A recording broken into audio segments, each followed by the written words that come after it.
Since we already spoke about top archer heroes, it will be only appropriate for us to speak about top 3 best mage heroes in this game, right? Because we have already quite a lot of heroes for every single troop type in this game, and we have a good idea what looks like a good hero for me especially, right? So my top 3 best mage hero investments will be out of my own gameplay, out of my 700 days of Call of Dragons gameplay, right? And I won't gonna speak too much regarding the importance of mage troops and mage heroes in this game, because I think that's the most popular troop type in this game still after 2 years, right? We're gonna start with top 3, number 3 hero for mages, which I think is like one of the best ones for a free-to-play players, right? We have to put Welin on a top 3, simply because when you start the game, you can actually get Welin from like normal gold key openings from here, gold chest, right? You can unlock, at some point I think you will unlock every single hero from here, right? Basically that's how it happens. And plus, you can actually put Welin on a daily tokens, and even awakening Welin for mage mains, in my opinion, should be like one of the first priorities when you start the game, right? That's especially for free-to-play players and low spenders. I think there is not a single best hero for free-to-play and low spenders other than Welin, especially at the start of the game. And since we have enough experience in terms of like other mage heroes which already came out, we know that some of the buffs are really important for mages, such as hero skill damage dealt bonuses for skill damage users, which are mainly archers, is really good, right? Crit rate, that's nice to have, but not the most important buff, right? Defense bonus, well, game actually is telling us that defense bonus is the best one for mages and trying to pull it us again and again. Not sure, that's why let's skip, right?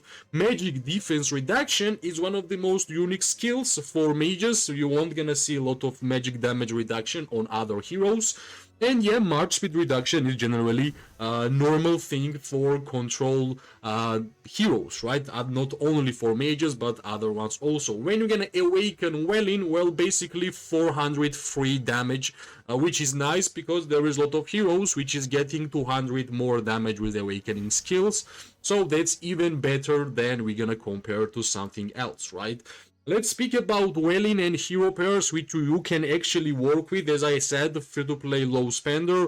Wolverine Welin is one of my favorite hero pairs till this day, and especially if you are starting the game, I'm pretty sure you will love this hero pair, right? If you want to have more damage, you're gonna put Walder Primary with skill talent tree. If you want to have more debuffs, you're gonna put Welin with the control talent tree, and it will do its job, right?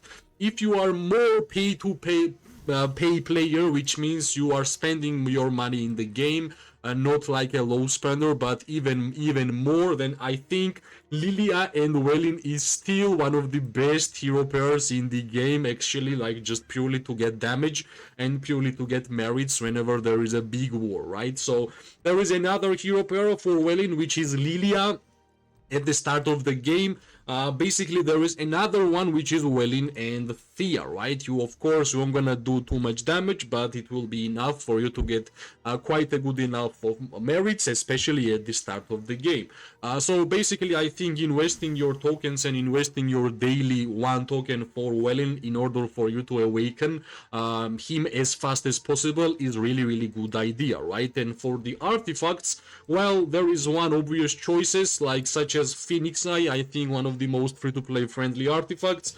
Everybody should have it at some point. Of course, if you start, you might not have it, but trust me, if you're gonna continue playing the game, you will have it, right? Phoenix Eye is more of an offensive artifact, free-to-play, low spenders friendly. And the Tier of Arborn is the artifact which is more utility, more defensive one. And don't get me wrong, if the artifact is offensive and another one is defensive, does not mean that offensive artifact will give you more merits, right? Defensive artifacts will mean that you're gonna stay alive longer in the battlefield, you will have more chance to get more merits by just staying alive, right? And especially if you are tier 4, you prefer to stay alive rather than deal as much damage as possible, and as a tier 4 you won't gonna have too much damage, right? For the warped, for well-in hero pairs, well, there is one obvious choice, which is Sapphire Frederick. I think still one of the best mage warpeds in terms of full damage. And for the Sapphire Frederick, you need to have full, like, third advanced Pain Bloom in order for you to deal damage to multiple targets, and that should be the key. High Spirit, high Intelligence, Sapphire Frederick should be fine, but if you want to go for more of a control style of gameplay, you're gonna go with Shadow Frederick. Like, as much debuffs you're gonna deal, more damage you're gonna deal with Shadow Frederick. This is another way, more of a control style if you're gonna choose on your Welling, depending on your gameplay, right? This is basically our two, like, one of the first warpeds in the game, such as Welling, so it will be easier for you to decide. If you want my main advice for the warped, I think Sapphire Frederick should be your priority. That's the number 3 hero for mages, which I think should be the priority in top 3. And you would ask, we have quite some amount of mages in this game already, right? Which hero would be the number 2 in our top 3, right? Some might say Bertrand, some might say Tohar, some might say Thalia, some might say Thandalin, and some might say, which one did I miss, right? Which, like, I don't know, where, like, Bertrand, right? In my opinion, the number 3 best mage hero in order for you to have a good account if you are a mage player should be Thandalin, right? And let me tell you why, right? Of course, you're gonna have questions. Where is Bertrand? Where is Tohar? I'm gonna speak about Bertrand and Tohar on the later, like at the end of the video. At first, let me introduce you Thandalin, right? I think in general we understood that we like more damage dealer mages than like single targets. We prefer our mages to deal damage to multiple targets. That's why we like Welin, we like Walder, we like Lilia, we like everything which is dealing damage to multiple targets. It's getting you more merits as a mage player, so we prefer to have damage with multiple targets. Plus, of course, a game giving us some supports and some control style, but we still prefer to deal more damage. Well, Thandalin is kinda hybrid in my opinion, simply because Thandalin can deal damage to multiple targets, but by being a control hero, right? It won't gonna deal super high amount of damage, but by staying alive, especially if you are a tier 5 player, it will be easier for you to stay alive with Thandalin on the battlefield than anything else, in my honest opinion, right? Because the amount of shields and amount of debuffs you are actually applying towards the gameplay is just too much, right? And of course, you might say skill damage factor 450, that's not a high number, but the beauty about this hero is that you can apply this debuff like a lot of times around the battlefield, and if there is a lot of players standing around, yeah, that's quite a lot. We know that healing for open field PvP is really good, and getting like free heals, HP bonus is amazing for open field. So basically, this hero has everything to stay alive during the PvP longer than enemy like offensive heroes. Plus, dealing damage by the control, and by control, I mean the Sky Fury, right? So basically, Thandalin's most OP hero pairs was quite hard to understand, because at first, like, Thandalin and Thalia came up together. I don't think Thandalin and Thalia is the best way of utilizing Thandalin or even Thalia. I think one of the best hero pairs for Thandalin is, like, for example, Thandalin with Thea, because Thea will give us a lot of survivability, because we like to survive when we are fighting with the Thandalin, and that's pretty obvious, because as long as we're gonna stay alive on the battlefield, the more Sky Furies we're gonna use, and those Sky Furies are just a way of us getting merits, because that's the way this hero deals damage, right? Of course, PvP hero, you can, like, every single level will be important for you to have on this hero. And besides Thea, I think there is one great choice Thundering and Musyang is one of the great choices for the Thundering gameplay. Even Thundering and Welling can be amazing choice. So imagine you put your tokens on Welling, you actually awaken Welling, you're gonna go for Thundering, you're gonna awaken Thundering, and you will have one legendary hero pair which will be both awakened, which will be both control, and both of them deal damage to multiple targets. And yeah, what else you want on the mage, right? Dealing damage to multiple targets means getting a lot of merits, because that's the way this game works. That's the Thundering hero pairs, and I think getting Welling or Thea is, or Musyang should be the priorities, right? In terms of artifact for Thundering, there is one more important choice, which is of course Thunder's Elegy, right? Thunder's Elegy is the important artifact for this hero in order for you to deal a lot of damage, right? This is another way of getting control. A magic unit attack is great. HP, you know about HP. I like HP buffs a lot on everything basically. And Thunderfield is the most annoying skill around. Numbness is the important for the Thunder's Elegy to get the additional effects. Well, Thundering actually applies numbness. Well, in order for you to make it work with the Thundering, you kinda have to have Thunder's Elegy. That should be your number one priority. Let's say you don't have it yet, you're gonna go with the Phoenix Eye or Tear of Arbon. Nothing really changes here. Maybe you're gonna be able to have a Mirage Orb also on your account, and basically Mirage Orb will be a pretty nice choice in my opinion. I think I have a Mirage Orb somewhere here. Yeah, Mirage Orb is also a good choice for the Thundering Welling hero pair in my eyes, right? So basically that's the top 2 hero which I think is important to have. You might say, well, how you know you don't have Thundering like unlocked? I know, my friend, I'm a fighter, I'm in a fighting alliance. Sometimes my own ideas are tested by other tier 5 players, tier 5 fighters. Also, I'm always in contact with the players who have them awakened, who have them 5-1-1. So like, it's not always about my own gameplay. It's always about like looking around, gathering information, and talking after that. So I think it's time for me to speak. Still the number one hero pair for mage players, unfortunately or fortunately, right? That's of course Lilia, right? Unfortunately, because Lilia is great for only pay-to-play players, because I think it's important to awaken Lilia. If Lilia is not awakened, she is half strength in my eyes. Fortunately, well, I guess fortunately, because she's like one of the most basic heroes, like first hero, which was like when you start the game, Lilia is there.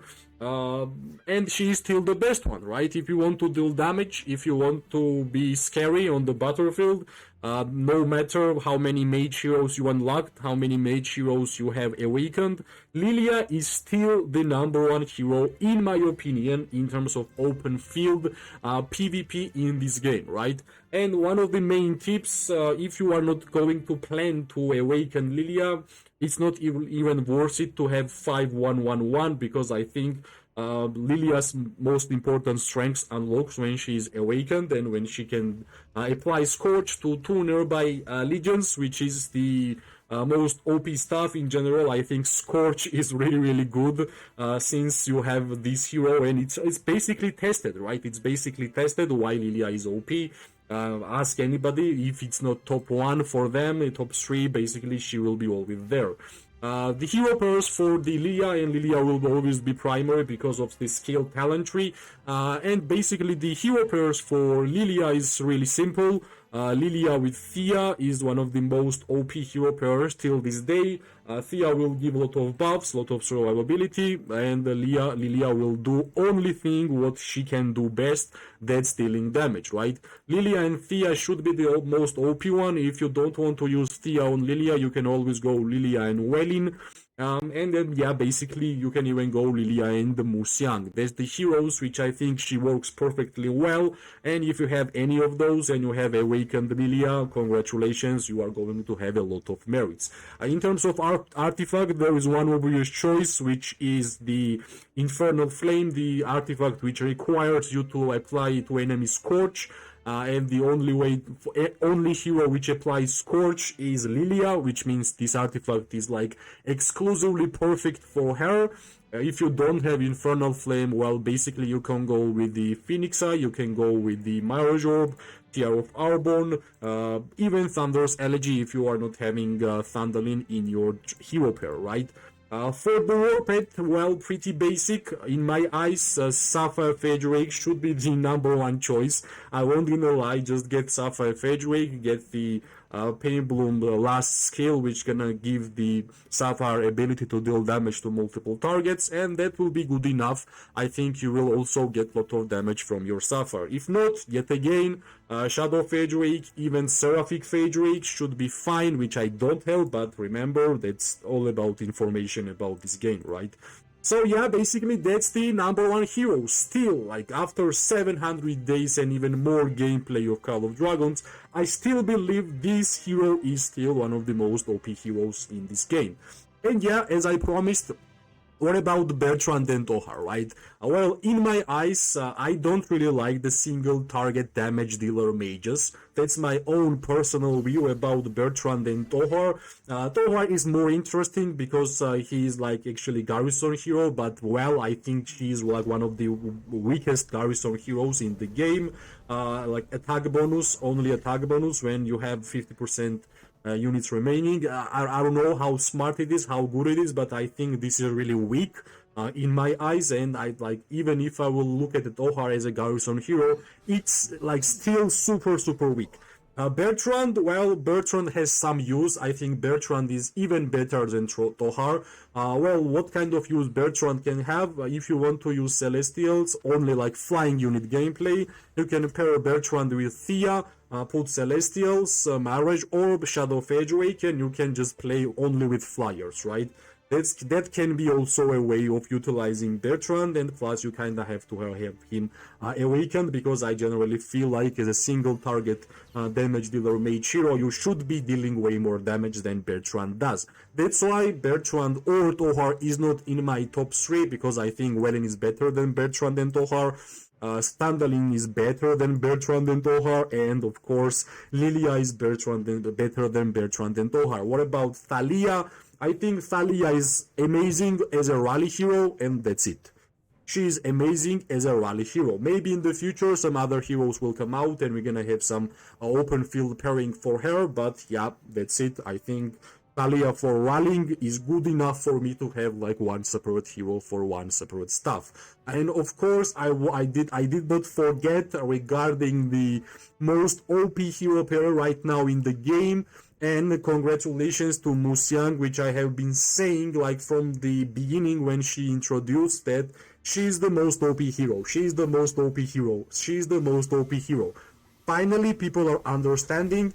Muxiang and Thea with Celestials, with the artifact which is Visage of the Sanctus, is like one of the most OP hero pairs right now for mage gameplay, right? If you have Visage of the Sanctums, if you have Thea, if you have Muxiang, a legendary one, equip Visage of the Sanctum, either Sapphire Fade or Seraphic Fade, and you are good to go. You are good to go. You will have amazing amount of merits. You will enjoy the gameplay, and I believe that's one of the most strongest hero pairs in the game currently, which we have, right?